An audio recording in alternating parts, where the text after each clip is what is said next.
Hello everyone, आज हामीले केमिस्ट्रीको most important क्वेसन्सहरूको part 2 लिएर आएका छौँ। यदि हजुरहरूले पार्ट 1 हेर्नु भएको छैन भने चाहिँ डिस्क्रिप्सनमा लिङ्क छ अथवा प्लेलिस्टमा गएर पनि चेक गरेर पार्ट 1 चाहिँ हेर्न सक्नुहुन्छ है त।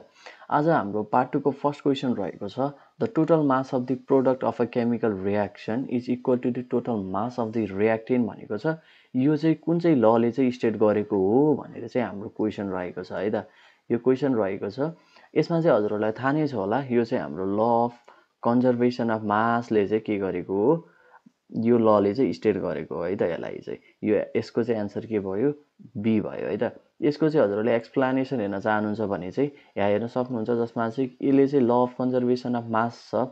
यो लले चाहिँ के स्टेट गरेको रहेछ भने mass can neither be created है nor be destroyed in chemical reaction भनेर यसले स्टेट गरेको छ भने the total mass of the reactant is always equal to the mass of the product भनेर पनि यसले के गरेको रहेछ, स्टेट गरेको रहेछ है त। हाम्रो फर्स्ट क्वेसनको एन्सर के रहेको छ, बी है त।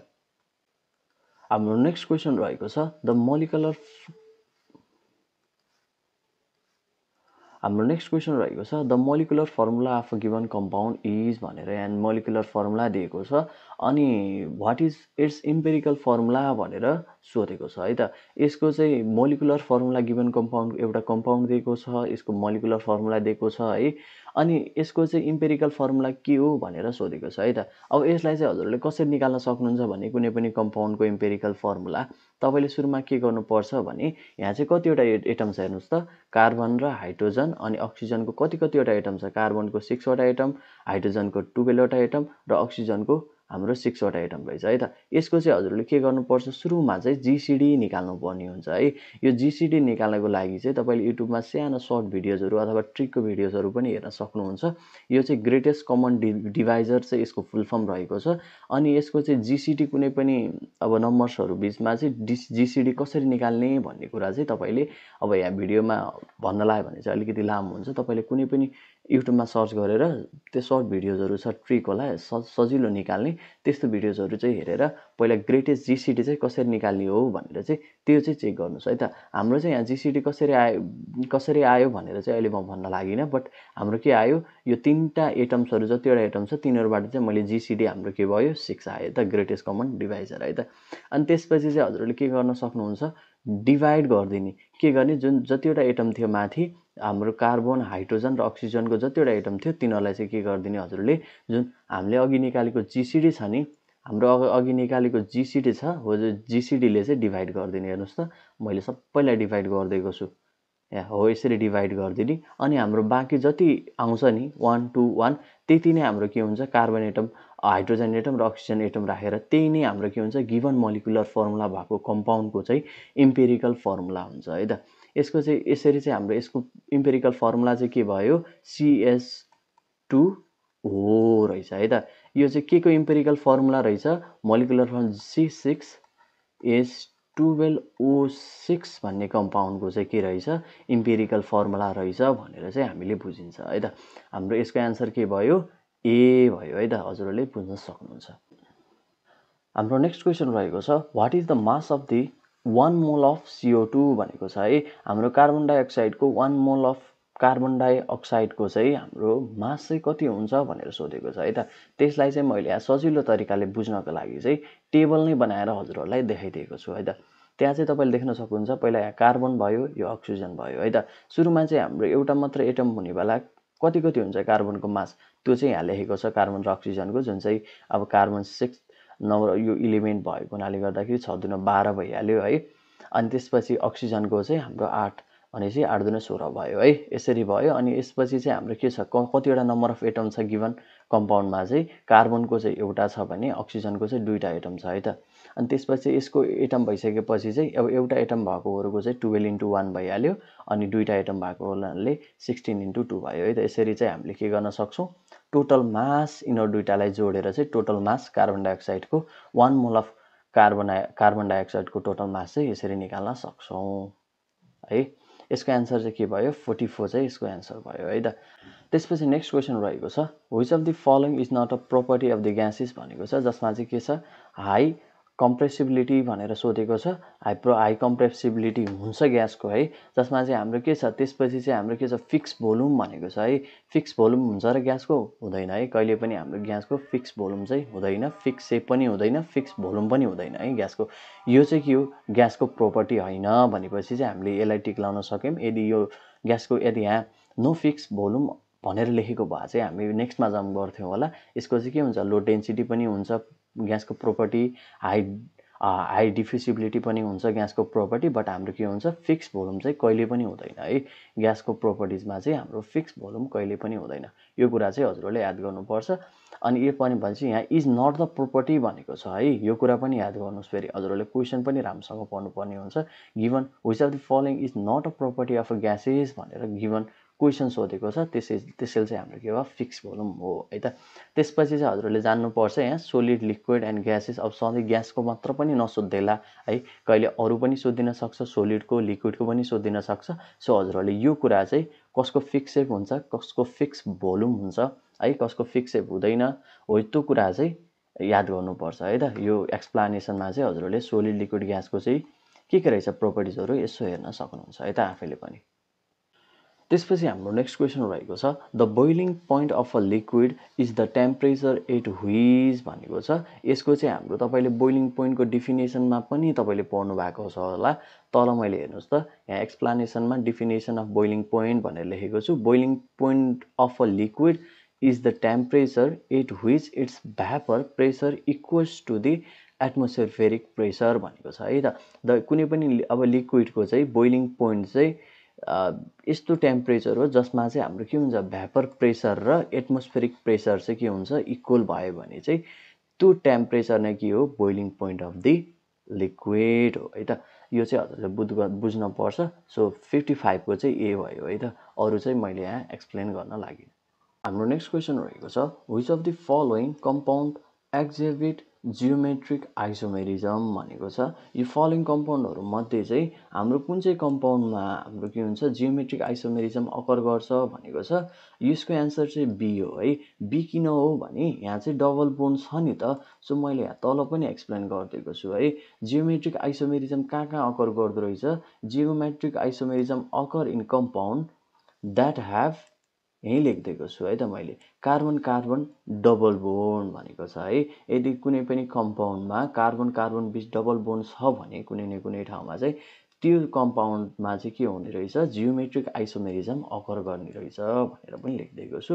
र अनि तपाईँले यहाँ 2 नम्बरको पोइन्ट पनि हेर्न सक्नुहुन्छ है त। त्यसैले चाहिँ हाम्रो के भयो, एन्सर चाहिँ बी रहेको छ है। त्यसलाई चाहिँ हजुरले फिगरमा हेर्न चाहनुहुन्छ भने चाहिँ यहाँ मैले फिगरमा पनि एक्सप्लेन गरिदिएको छु है त। यहाँ फिगरमा पनि हजुरले हेर्न सक्नुहुन्छ है।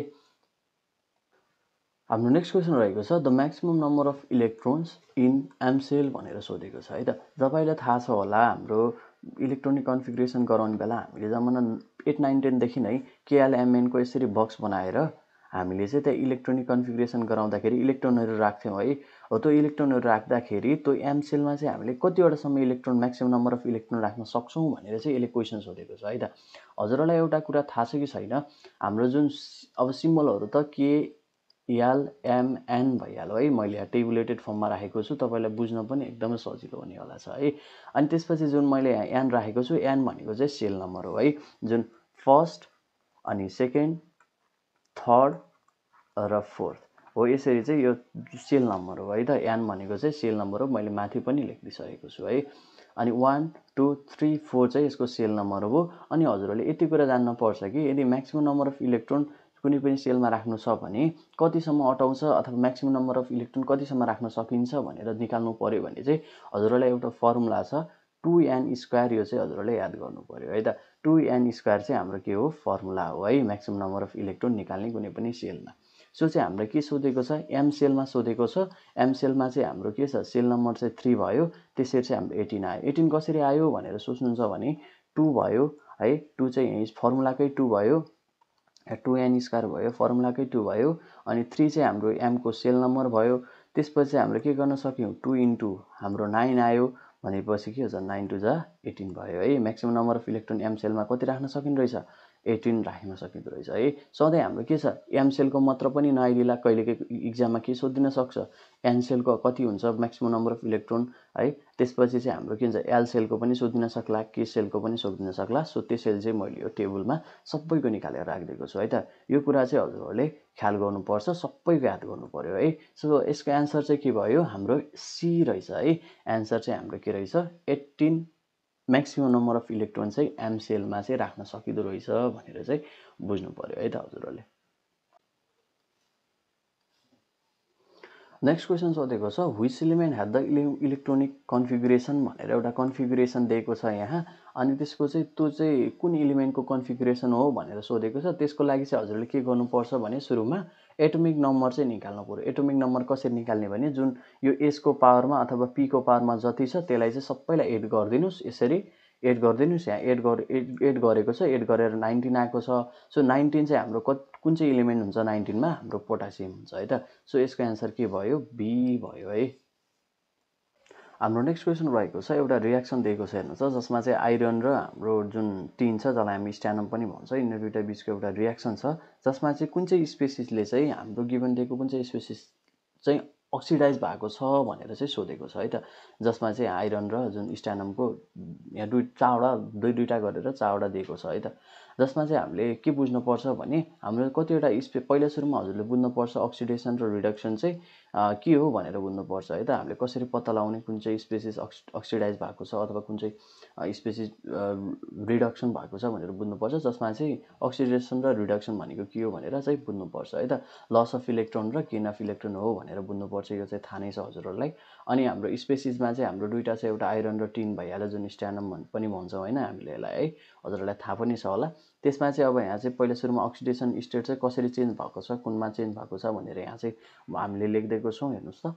यो चाहिँ हजुरहरूले हेर्न सक्नुहुन्छ है त। अनि त्यो अनुसार चाहिँ रिजल्ट के आएको छ, जसमा चाहिँ इलेक्ट्रोन गेन भएको छ कि लस भएको छ, चार्ज इन्क्रिज भएको छ कि डिक्रिज भएको छ, यो चाहिँ हजुरहरूले यहाँ रिजल्टमा पनि हेर्न सक्नुहुन्छ है त। यो रिजल्ट हेरेर टेबल अनुसार चाहिँ हामीले के प्रुभ गऱ्यौँ भने चाहिँ जुन चाहिँ हाम्रो टिन छ, टिन चाहिँ हाम्रो के रहेछ अक्सिडाइज भएको रहेछ। अक्सिडाइजमा पनि कुन चाहिँ SN2 प्लस चाहिँ हाम्रो के भएको रहेछ अक्सिडाइज भएको रहेछ भनेर चाहिँ बुझिन्छ है त। यो चाहिँ स्पेसिस चाहिँ अक्सिडाइज भएको रहेछ, जुनमा चाहिँ हाम्रो एन्सर चाहिँ के भयो बी भयो है त। हाम्रो नेक्स्ट क्वेसन रहेको छ the equilibrium constant for a reaction is 0.01 at 25 degree Celsius what does this indicate भनेको छ। तपाईँलाई थाहा नै छ होला इक्विलिब्रियम कन्स्ट्यान्ट भनेको चाहिँ जसलाई हामीले केले इन्डिकेट गर्छौँ। अनि त्यसलाई चाहिँ कसरी निकाल्न सकिन्छ भने जुन चाहिँ हाम्रो प्रोडक्टको कोफिसियन्ट र रियाक्टेन्टको कोफिसियन्टले दुइटैले डिभाइड गरिदियो भने, प्रोडक्टको कोफिसियन्टलाई रियाक्टेन्टको कोफिसियन्टले डिभाइड गरिदियौँ भने चाहिँ हामीले चाहिँ इक्विलिब्रियम कन्स्ट्यान्ट चाहिँ हामीले निकाल्न सक्छौँ है त। अब यो चाहिँ तपाईँले 3टा कन्डिसन चाहिँ एकदमै याद गर्नुपर्छ इक्विलिब्रियम कन्डिसनको, जसमा चाहिँ हाम्रो कुन चाहिँ फेभर्ड हुन्छ अथवा दुइटै तपाईँको कम्पेरेबल अथवा एउटै एमाउन्टमा हुन्छ कि कुनै एउटा फेभर्ड हुन्छ भनेर चाहिँ हजुरले बुझ्नुपर्छ है त। त्यसको लागि चाहिँ 3टा कन्डिसन छ। यदि हाम्रो जुन गिभन दिएको इक्विलिब्रियम कन्स्ट्यान्ट छ, इक्विलिब्रियम कन्स्ट्यान्ट चाहिँ यदि 1 भन्दा ग्रेटर भयो भने चाहिँ हाम्रो के छ प्रोडक्टहरू चाहिँ फेभर्ड हुने रहेछ। यदि हाम्रो 1 भन्दा सानो भयो भने चाहिँ फेरि रियाक्टेन्टहरू फेभर हुने रहेछ। यदि के चाहिँ लगभग 1सँग बराबर भयो भने चाहिँ हाम्रो दुइटै चाहिँ एउटै एमाउन्ट अथवा कम्पेरेबल एमाउन्टमा छ भन्ने चाहिँ अथवा इक्विलिब्रियम स्टेटमा छ भनेर चाहिँ बुझिने रहेछ है त। जसमा चाहिँ हाम्रो क्वेसनमा चाहिँ के दिएको छ हेर्नुहोस् त, क्वेसनमा इक्विलिब्रियम कन्स्ट्यान्ट चाहिँ 0.01 दिएको छ, जुन भनेको चाहिँ 1 भन्दा एकदमै सानो हो, 1 भन्दा सानो हो 0.01 भनेको है। 0.01 भनेको त 1 भन्दा सानो मतलब के हुने रहेछ 1 भन्दा सानो भयो भने के हुन्छ भनेको थिएँ हाम्रो चाहिँ के हुन्छ रियाक्टेन्ट चाहिँ फेभर हुने रहेछ, रियाक्टेन्ट चाहिँ धेरै हुने रहेछ। सो चाहिँ के भयो यहाँ the reaction strongly favour reactant अथवा रियाक्टेन्ट चाहिँ हुनुपर्ने हो त्यहाँ चाहिँ, त्यही भएर चाहिँ यसको चाहिँ एन्सर चाहिँ बी भयो है त।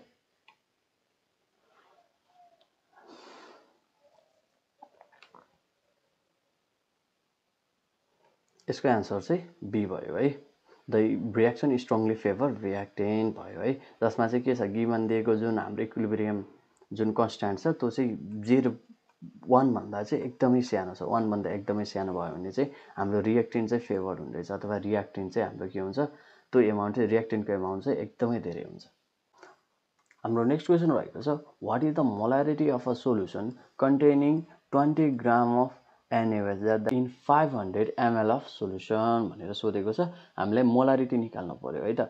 मोलारिटी निकाल्दाखेरि चाहिँ हामीलाई क्वेसनमा के दिएको छ, मास दिएको छ, NaOH को मास दिएको छ जुन चाहिँ 20 ग्राम भयो।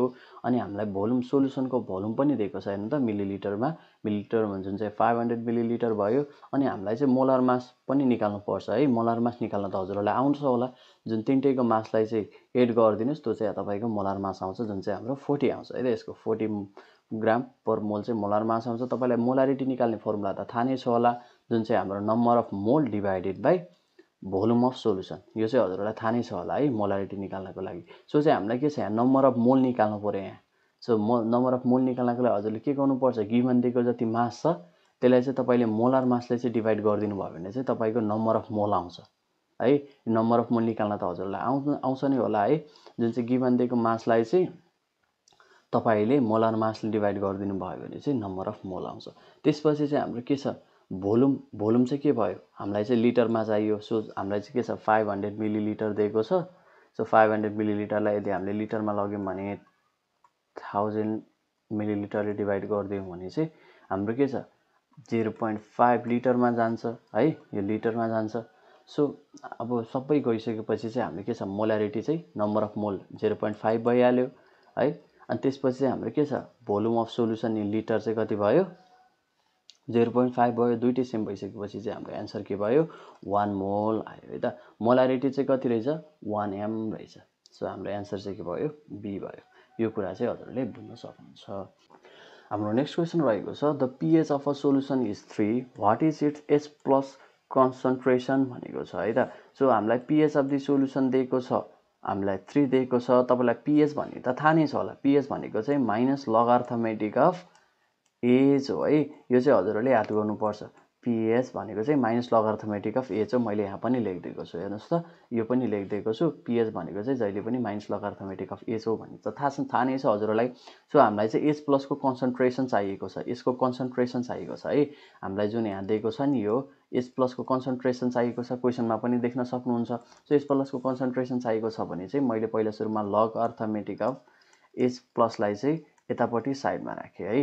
अनि -3लाई एकातिर राखेँ। सो मैले के गर्छु, एन्टी लग लगाउँछु। सो तपाईँले क्याल्सियममा पनि एन्टी लग लाग्नु भयो भने चाहिँ तपाईँले के आउँछ भने, एन्टी लग लाग्नु भयो भने 10 को पावरमा -3 भनेर आउँछ होला। हेर्नुहोस् त, तपाईँले त एन्टी लग दाब्नुहोस्, त्यहाँमा चाहिँ हजुर के हुन्छ, 10 को पावरमा यसरी बक्स आउँछ होला। त्यो नै के हो, हाम्रो एन्टी लग हो है। एन्टी लग हो त्यो भनेको। सो हाम्रो के छ, यहाँ चाहिँ हाम्रो के छ, -3 हो। सो चाहिँ -3 हुन्छ। सो चाहिँ के भयो, हाम्रो H+ को कन्सन्ट्रेसन चाहिँ हाम्रो कति हुन्छ रहेछ, 10 को पावरमा -3, जसमा चाहिँ कसरी आयो भने चाहिँ हाम्रो एन्टी लगार्थमेटिक भनेको एन्टी लग लगाएर चाहिँ हामीले यसरी लेख्न सक्यौँ है। सो चाहिँ हाम्रो pH जुन चाहिँ सोल्युसनमा जसमा चाहिँ pH 3 छ, त्यसको H+ को कन्सन्ट्रेसन कति हुने रहेछ, 10 को पावर -3 हुने रहेछ। यो चाहिँ हजुरहरूले याद गर्नुपर्छ है त। सो चाहिँ हजुरहरूले pH चाहिँ हजुर कुनै पनि सोल्युसनको pH चाहिँ फर्मुला चाहिँ के हो भनेर थाहा पाउनु पर्यो भने माइनस लगार्थमेटिक अफ एज भनेर सम्झिनु है त। जहिले पनि pH भनेको चाहिँ के रहेछ, माइनस लगार्थमेटिक अफ एज भनेर चाहिँ हजुरहरूले सम्झिनु पर्यो। हाम्रो नेक्स्ट क्वेसन रहेको छ in a galvanic cell the oxidation occur at the भनेको छ, जसको चाहिँ एन्सर के रहेको छ, एनोड हो है। हाम्रो अक्सिडेसन चाहिँ एनोडमा अकर हुन्छ र हाम्रो रिडक्सन चाहिँ क्याथोडमा अकर गर्छ है। सो चाहिँ हाम्रो के हुन्छ, अक्सिडेसन भनेर क्वेसनमा सोधिसकेपछि चाहिँ हाम्रो एनोड भनेर तपाईँले बुझ्नु पर्यो है त। अथवा तपाईँले एउटा सिम्पल रुल लगाएर पनि फर्म सम्झिन सक्नुहुन्छ। एनोडमा चाहिँ तपाईँले याद गर्नुहोस् है, एनोड चाहिँ जुन चाहिँ अक्सिडेसन चाहिँ हाम्रो एनोडमा अकर गर्छ र रिडक्सन चाहिँ जहिले पनि के हुन्छ, क्याथोडमा अकर गर्छ। यो कुरा चाहिँ हजुरहरूले याद गर्नुपर्छ है। तपाईँले यसरी पनि याद गर्न सक्नुहुन्छ, ए र ओ चाहिँ हाम्रो के हो, भवेल हो, र सी र आर चाहिँ दुईटै कन्सोनेन्ट हो। यसरी पनि हजुरहरूले बुझ्न सक्नुहुन्छ कि हाम्रो रिडक्सन चाहिँ क्याथोडमा हुन्छ र अक्सिडेसन चाहिँ जहिले पनि एनोडमा हुन्छ है, एनोडमा अकर गर्छ भन्ने कुरा चाहिँ यसरी पनि याद गर्न सक्नुहुन्छ। सो गिभन क्वेसनका गाल्भानिक सेलमा चाहिँ अक्सिडेसन कहाँ अकर गर्ने रहेछ, एनोडमा अकर गर्ने रहेछ भनेर चाहिँ बुझ्न सक्नुहुन्छ है त। त्यसपछि हाम्रो नेक्स्ट क्वेसन रहेको छ the activation energy of a reaction is the energy required to भनेर सोधेको छ। यो चाहिँ हजुरले बुझ्नुपर्छ यो require to reach the transition state हो है। यो चाहिँ तपाईँले यहाँ तपाईँलाई एक्टिभेसन इनर्जीको डिफिनेसन पनि हेर्न सक्नुहुन्छ है त। मैले यो अरू अप्सन्सहरू एक्सप्लेन गर्न लागिनँ, तपाईँले यति बुझ्नुहोस् कि चाहिँ एक्टिभेसन इनर्जी भनेको चाहिँ minimum energy that reactant must have for a reaction to occur, it correspond to energy needed to reach transition state भनेर चाहिँ तपाईँले एक्टिभेसन इनर्जीको डिफिनेसन पनि बुझिराख्नुपर्छ है त। यस्तो खालको क्वेसन्सहरू पनि आइरहेको छ है। यो चाहिँ यहाँ इनर्जी हो है, इनर्जी हो। ल ओके, क्वेसन रहेको छ the major product of the reaction between the propene and the hydrogen bromide in the presence of a peroxide is भनेर सोधेको छ। तपाईँलाई यो सुन्दाखेरि प्रोपिन र हाइड्रोजन ब्रोमाइडको रियाक्सन भनेपछि तपाईँलाई थाहा नै छ होला, हाम्रो एउटा name reaction one of the most important reaction रहेको थियो एन्टी मार्कोनिकको रियाक्सन। हेर्नुहोस् त, यो चाहिँ नेम रियाक्सनमा one of the most important रियाक्सनमा नै गनिन्थ्यो। त्यहीमा चाहिँ हाम्रो के हुन्थ्यो भने प्रोपिनलाई हाइड्रोजन ब्रोमाइडसँग रियाक्सन गरायौँ भने चाहिँ 1 ब्रोमोप्रोपेन भन्थ्यो, जुन चाहिँ यहाँ चाहिँ हेर्नुहोस् त यो मेन यो क्याटलिस्ट छ पेरोक्साइडको प्रेजेन्समा। यो चाहिँ पेरोक्साइड हो है, पेरोक्साइड हो। पेरोक्साइडको प्रेजेन्समा चाहिँ के हुन्थ्यो, प्रोपिनलाई हाइड्रोजन ब्रोमाइडसँग रियाक्ट गर्दाखेरि पेरोक्साइडको प्रेजेन्समा चाहिँ 1 ब्रोमोप्रोपेन भन्थ्यो है। यो चाहिँ 1 ब्रोमोप्रोपेन बन्थ्यो। सो यो कुरा चाहिँ हजुरहरूले याद गर्नुपर्छ है त। सो नेम रियाक्सन पनि एकदम इम्पोर्टेन्ट रहेको छ। सो नेम रियाक्सन पनि डाइरेक्ट त सोध्दैन, बट यसरी नै घुमाएर सोध्न सक्छ। सो त्यसको लागि चाहिँ तपाईँले के गर्नुपर्छ भने यो क्याटलिस्ट र अगाडिको जुन यो प्रोडक्ट र रिएजेन्टहरू चाहिँ एकदम यो रियाक्सन चाहिँ याद गर्नुहोस् है त। यो कुरा चाहिँ याद गर्नुपर्छ है। सो चाहिँ प्रोपिनसँग जुन हाइड्रोजन ब्रोमाइड रियाक्ट गर्यो भने पेरोक्साइडको प्रेजेन्समा 1 ब्रोमोप्रोपेन बन्छ भन्ने कुरा चाहिँ हजुरहरूले पहिले पनि हाम्रो 12मा घोकिसक्नु भएको छ है नेम रियाक्सनहरू। सो यो चाहिँ मैले धेरै भन्नु पर्दैन। सो एन्सर चाहिँ के भयो, 1 ब्रोमोप्रोपेन भयो। हाम्रो नेक्स्ट क्वेसन रहेको छ which gas is produce when the hydrogen peroxide decomposes भनेको छ है। यदि हाइड्रोजन पेरोक्साइड जुन चाहिँ H2O2 भन्ने त हजुरहरूलाई थाहा नै छ होला। हाइड्रोजन पेरोक्साइड भनेको चाहिँ यो चाहिँ मोलिकुलर फर्मुला H2O2 हो। यदि H2O2 हाम्रो डिकम्पोज भयो भने चाहिँ कुन चाहिँ ग्यास प्रोड्युस गर्छ अथवा डिकम्पोज हुँदाखेरि चाहिँ कुन चाहिँ ग्यास निस्किन्छ भनेर सोधेको छ। सो चाहिँ हाम्रो के हुन्छ, H2O2 हाम्रो हाइड्रोजन पेरोक्साइड डिकम्पोज हुँदाखेरि चाहिँ पोसिबल एउटा वाटर निस्किने हो र अर्को चाहिँ हाम्रो के हुन्छ, अक्सिजन ग्यास निस्किन्छ है त। यो कुरा चाहिँ हजुरहरूले याद गर्नुपर्छ, जुन चाहिँ हाम्रो त्यही भएर हाम्रो एन्सर चाहिँ के भयो, अक्सिजन भयो है। यहाँ चाहिँ फेरि यदि ग्यास नबनेको भए चाहिँ हामीले वाटर र अक्सिजनलाई टिक लाउनु पर्थ्यो है। सो चाहिँ हजुरहरूले यहाँ चाहिँ एकदम क्वेसनमा चाहिँ अलिकति ध्यान दिएर पढ्नुहोस्, यस्तै खालको झुकाउने क्वेसन्सहरू आउन सक्छ। व्हिच ग्यास भनेर सुरुमै सोधेको छ। सो चाहिँ के भयो, हाम्रो अक्सिजन ग्यास भयो है। सो यो कुरा चाहिँ हजुरहरूले याद गर्नुपर्छ। हाम्रो नेक्स्ट क्वेसन रहेको छ the most abundant element in the earth atmosphere is भनेर सोधेको छ। यो चाहिँ सबैलाई थाहा नै छ होला, नाइट्रोजन है। नाइट्रोजन हो, नाइट्रोजन पछि अक्सिजन हो, अनि अक्सिजन पछि के हो, यिनीहरू सबै कुराहरू चाहिँ यो टेबल चाहिँ यसो याद गर्नुहोस् है। सबैभन्दा धेरै पाइने यो चाहिँ इलिमेन्ट चाहिँ कुन रहेछ, हाम्रो नाइट्रोजन हो है। नाइट्रोजन पछि चाहिँ बल्ल के हो, अक्सिजन हो। सो यसको एन्सर चाहिँ हाम्रो के भयो, बी भयो। नेक्स्ट क्वेसन रहेको छ which metal is extracted by the cyanide process भनेर सोधेको छ। आइरन, गोल्ड, कपर, जिङ्क भनेको छ। यसमा चाहिँ हाम्रो के भयो, गोल्ड हो है। गोल्ड चाहिँ हाम्रो के हुन्छ, एक्सट्र्याक्सन अफ द गोल्डमा चाहिँ हाम्रो साइनाइड प्रोसेस चाहिँ युज हुन्छ है। त्यही भएर हाम्रो यसको एन्सर के भयो, गोल्ड भयो है। त्यसपछि हाम्रो नेक्स्ट क्वेसन रहेको छ which of the following is the correct order of increasing stability of carbocations भनेको छ है। कार्बोक्याटायन्सको चाहिँ इन्क्रिजिङ स्टेबिलिटीको अर्डरमा चाहिँ कुन चाहिँ एउटा करेक्ट अर्डर हो भनेर सोधेको छ। हाम्रो यसको करेक्ट अर्डर रहेको छ बी है। यसको चाहिँ कार्बन क्याटायन चाहिँ हाम्रो पोजिटिभली चार्ज कार्बन एटम हो, त्यसैले चाहिँ हाम्रो के भयो, यो चाहिँ क्याटायन्सको हाम्रो के रहेछ, स्टेबिलिटीको अर्डर चाहिँ इन्क्रिजिङ अर्डर चाहिँ कुन रहेछ, करेक्ट, यो 1 डिग्री 2 डिग्री र 3 डिग्री है। फर्स्ट, सेकेन्ड र थर्ड डिग्री यसरी चाहिँ हाम्रो के रहेछ, करेक्ट अर्डर रहेछ भन्ने कुरा चाहिँ बुझ्न सक्नुहुन्छ है त। त्यो चाहिँ मैले एक्सप्लेन पनि गरिदिएको छु, सोलुसनमा आफैले पनि हेर्न सक्नुहुन्छ है। नेक्स्ट क्वेसन रहेको छ which of the following is not a step in the extraction of iron from its ore भनेर सोधेको छ। यसमा चाहिँ हाम्रो अप्सनहरु के छ रोस्टिङ, स्पेल्टिङ, इलेक्ट्रोलाइसिस र क्याल्साइनेसन भनेर सोधेको छ। तपाईले हेर्दै पनि थाहा पाइसक्नु भयो होला है। रोस्टिङ पनि हुन्छ, स्मेल्टिङ पनि हुन्छ, क्याल्साइनेसन पनि हुन्छ। एमा नहुने भनेको के हो इलेक्ट्रोलाइसिस हो है। सो चाहिँ इलेक्ट्रोलाइसिस चाहिँ के हुन्छ हाम्रो जुन आइरनको एक्सट्र्याक्सन फ्रम इट्स ओरमा चाहिँ हाम्रो युज हुँदैन है। यो स्टेप चाहिँ युज हुँदैन। सो चाहिँ हजुरहरूले यो चाहिँ याद गर्नुपर्छ। अनि तपाईले क्वेशन पढ्दाखेरि मैले अघि नै पनि भनिसके यो नट छ कि छैन भनेर पनि एकचोटि राम्रोसँग हेर्नुपर्छ है। यसले चाहिँ गलत मतलब चाहिँ नलाओस्। यहाँ यदि नट नभइदिएको भए अरु नै हुन्थ्यो होला है। सो त्यो कुरा चाहिँ हजुरहरूले याद गर्नुपर्छ है।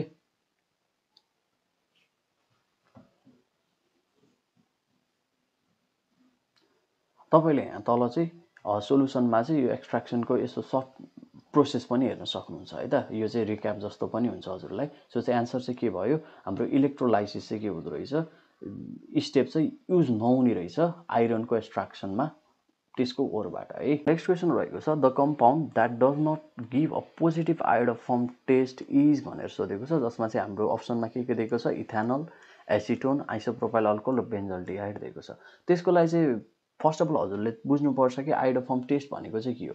आयोडोफर्म टेस्ट भनेको चाहिँ एउटा यस्तो खालको केमिकल टेस्ट हो जसले चाहिँ के गर्छ भने कुनै पनि कम्पाउन्ड्सहरुबाट जस्तै कि कुनै पनि कम्पाउन्ड्सहरुबाट त्यो कम्पाउन्ड भित्र मिथाइल कीटोन अथवा अल्कोहल जस्ता स्ट्रक्चरल ग्रुपहरु छ कि छैन भनेर चाहिँ आइडेन्टिफाई गर्ने चाहिँ काम चाहिँ आयोडोफर्म टेस्टले गर्छ। सो चाहिँ हामीले के गर्नु पर्यो भने आयोडोफर्म टेस्ट छ यहाँ पोजिटिभ आयोडोफर्म टेस्ट नदिने हामीलाई कम्पाउन्ड खोज्नु पर्यो भनेपछि हाम्रो जुन गिवन दिएको छ नि इथेनल अथवा एसिटोन अनि आइसोप्रोपाइल अल्कोहल र बेन्जल्डिहाइडमा चाहिँ यो मिथाइल कीटोन अथवा अल्कोहल यस्ता टाइपका स्ट्रक्चरल ग्रुप छ कि छैन। यदि छ भने त त्यसले पोजिटिभ आयोडोफर्म टेस्ट दिने भयो। यदि छैन भने चाहिँ त्यसले के भयो नेगेटिभ आयोडोफर्म टेस्ट दिने भयो। हामीलाई सोधेको चाहिँ के छ not give a positive iodoform test भनेर सोधेको छ।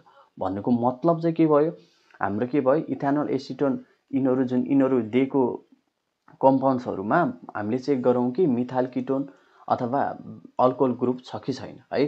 त्यसको लागि चाहिँ मैले यहाँ हेर्नुस् त यहाँ चेक गरेको छु चावडैमा हाम्रो के छ इथेनलमा अब यहाँ ओएल भनिसकेपछि चाहिँ हाम्रो के भयो यहाँ अल्कोहल ग्रुप छ भन्ने त बुझिहालिन्छ। त्यसपछि हाम्रो के छ एसिटोनमा के छ एसिटोनमा पनि हाम्रो के छ जुन एसिटाइल हाम्रो जुन यो मिथाइल कीटोन ग्रुप छ है मिथाइल कीटोन ग्रुप छ। त्यसपछि आइसोप्रोपाइल अल्कोहलमा यहाँ अल्कोहल नाममै अल्कोहल भइहाल्यो है। यसमा चाहिँ अल्कोहल यहाँ ओएच छ। सो ओएच छ भनेपछि यसमा अल्कोहल ग्रुप छ। त्यसपछि एउटा यहाँ बेन्जल्डिहाइड छ हेर्नुस् त बेन्जल्डिहाइडमा चाहिँ न अल्कोहल ग्रुप छ न हाम्रो के छ मिथाइल कीटोन ग्रुप छ। सो यो दुईटै ग्रुप नभइसकेपछि चाहिँ के भयो यो आयोडोफर्म टेस्ट चाहिँ के भयो यसले चाहिँ पास गरेन अथवा यसले चाहिँ पोजिटिभ रिजल्ट दिएन। सो चाहिँ यो बेन्जल्डिहाइडमा चाहिँ के छ न अल्कोहल छ है न मिथाइल कीटोन छ। सो के भयो यो ग्रुप चाहिँ हाम्रो के भयो बेन्जल्डिहाइड चाहिँ हाम्रो गिवन क्वेशनको चाहिँ एन्सर भयो है। यहाँ चाहिँ के भनेको छ एकचोटि राम्रोसँग हेर्नुस् है। फेरि यहाँ not give a positive iodoform test भनेर सोधेको छ। यदि यहाँ give a positive iodoform test भनेर हामीलाई यहाँ बेन्जल्डिहाइड जस्तो अरु कुनै कम्पाउन्ड्सहरु दिन सक्छ है जसले चाहिँ पोजिटिभ आयोडोफर्म टेस्ट नदेला र कुनै अथवा एसिटोन अब इथेनल यस्तो चाहिँ आइसोप्रोपाइल अल्कोहल भनेर अल्कोहलकै नाम भएको त नदेला बट एसिटोन जस्तो यस्तो नामहरु भएको चाहिँ दिन सक्छ है मेबी। सो त्यही भएर चाहिँ हजुरले यहाँ नटले चाहिँ एकदमै ठुलो मिनिङ खेल्छ। सो त्यो कुरा चाहिँ हजुरले याद गर्नुपर्छ। सो चाहिँ यस्तो खालको कम्पाउन्ड जसले चाहिँ आयोडोफर्म टेस्ट नदिने पोजिटिभ आयोडोफर्म टेस्ट नदिने चाहिँ के रहेछ बेन्जल्डिहाइड रहेछ भनेर चाहिँ हजुरले बुझ्नु पर्यो है त। हाम्रो नेक्स्ट क्वेशन रहेको छ the hybridisation of a carbon in इथिन is भनेर सोधेको छ। यो त हजुरलाई थाहा नै छ होला sp2 हाइब्रिडाइजेसन अथवा डबल बोन्ड जुन चाहिँ डबल बोन्ड हुन्छ कार्बन कार्बन बीचको अर्डर बोन्ड अर्डर चाहिँ डबल बोन्ड भइहाल्यो। सो हाइब्रिडाइजेसन चाहिँ हाम्रो के भयो sp2 हाइब्रिडाइजेसन हुन्छ है इथिन अथवा अल्किनमा चाहिँ। सो अल्केनमा चाहिँ के हुन्छ sp3 हुन्छ अल्काइनमा चाहिँ हाम्रो के हुन्छ sp हाइब्रिडाइजेसन हुन्छ है। यो हाइब्रिडाइजेसनहरु चाहिँ सोधिन सक्छ अल्केन अल्किन अल्काइन। यहाँ अल्किनको मैले चाहिँ एउटा इक्जाम्पल राखे तपाईं फेरि अल्किनको पनि सोधिन सक्छ अल्काइनको पनि सोधिन सक्छ। यो कुरामा चाहिँ हजुरले ख्याल गर्नु पर्यो है त। हाम्रो नेक्स्ट क्वेशन रहेको छ the reaction of alkyl halide with alcoholic KOH is called भनेर सोधेको छ। सब्स्टिट्युसन हो कि इलिमिनेसन हो कि एडिसनल हो कि हाम्रो पोलिमराइजेसन हो। यो रिएक्सनहरु यिनीहरु नेम रिएक्सनहरु चाहिँ एकदम इम्पोर्टेन्ट छ भनेर मैले पहिले पनि भनिसकेको छु। नेम रिएक्सन मध्ये चाहिँ अरु रिएक्सनमा चाहिँ हाम्रो इलिमिनेसन है यो सब्स्टिट्युसन अनि हाम्रो एडिसन अनि हाम्रो पोलिमराइजेसन यिनीहरू रियाक्सन पनि एकदम इम्पोर्टेन्ट छ है। सो त्यसै गरी नै हाम्रो के छ यहाँ इलिमिनेसन रियाक्सन इन्भल्भ हुन्छ जुन चाहिँ अल्काइल हेलाइड र अल्कोहोलिक KOH को रियाक्सनमा अल्किन बन्दाखेरि चाहिँ यो चाहिँ हाम्रो इलिमिनेसन रियाक्सन भन्ने गर्छौँ यसलाई हामीले। सो यो कुरा चाहिँ हजुरहरूले याद गर्नुपर्छ है त। यस्तै गर्दा गएर इलिमिनेसन मात्र नभएर सब्स्टिट्युसन रियाक्सन अनि यो एडिसन रियाक्सन र पोलिमराइजेसन रियाक्सनको पनि अलिअलि एक दुईवटा इक्जाम्पलहरू पनि प्र्याक्टिस गर्न चाहिँ भुल्नु भएन है हजुरहरूले। यो कुरा चाहिँ याद गर्नु। सो अल्काइल हेलाइड र अल्कोहोलिक KOH को रियाक्सन हुँदाखेरि चाहिँ यो रियाक्सनलाई चाहिँ हामीले के भनिरहेछौँ इलिमिनेसन रियाक्सन भनिरहेछौँ है। यस्तो यस्तो खालको केही नाम भएको रियाक्सनहरू चाहिँ हजुरहरूले याद गर्नुपर्छ। हाम्रो नेक्स्ट क्वेसन रहेको छ which of the following reagent can be use to distinguish between the aldehyde and ketone भनेको छ। यसमा चाहिँ हाम्रो टोलेन्स रिएजेन्ट पनि युज हुन्छ अनि बेनेडिक्टको सोल्युसन पनि युज हुन्छ, फेलिङ सोल्युसन पनि युज हुन्छ, अल अफ द एबभ भनेर हामीले चाहिँ के भयो यसको एन्सर भयो है त। सबै रिएजेन्टहरू चाहिँ के हुन्छ किटोन र अल्डिहाइडलाई डिस्टिङ्ग्विस गर्न चाहिँ युज हुन्छ है त। सो चाहिँ यहाँ तल लेखिदिएको छु जसमा चाहिँ रिएजेन्टहरू कुन कुन हुन् र केसँग रियाक्ट गर्दाखेरि अब्जर्भेसनहरू के आउँछ भन्ने कुरा चाहिँ तल लेखेको छु है त। सो हाम्रो एन्सर चाहिँ के भयो अल अफ दि एबभ भयो है त। हाम्रो आजको सेकेन्ड पार्टको लास्ट क्वेसन रहेको छ the main or of the aluminium is भनेर सोधेको छ। यो चाहिँ हाम्रो बायोक्साइड हो है त। अरू केही इम्पोर्टेन्ट ओरहरू छन् जुन चाहिँ कुन कुन मेटल्सहरूको छ भनेर चाहिँ तपाईँले यहाँ हेर्न सक्नुहुन्छ है त। सो चाहिँ हाम्रो बायोक्साइड चाहिँ एल्युमिनियम भयो, हेमाटाइट चाहिँ जुन हाम्रो आइरनको भयो। यसरी चाहिँ हाम्रो सबै यिनीहरू इम्पोर्टेन्ट ओरहरू चाहिँ कुन कुन मेटलको हो भनेर चाहिँ याद गर्नुहोस् है त।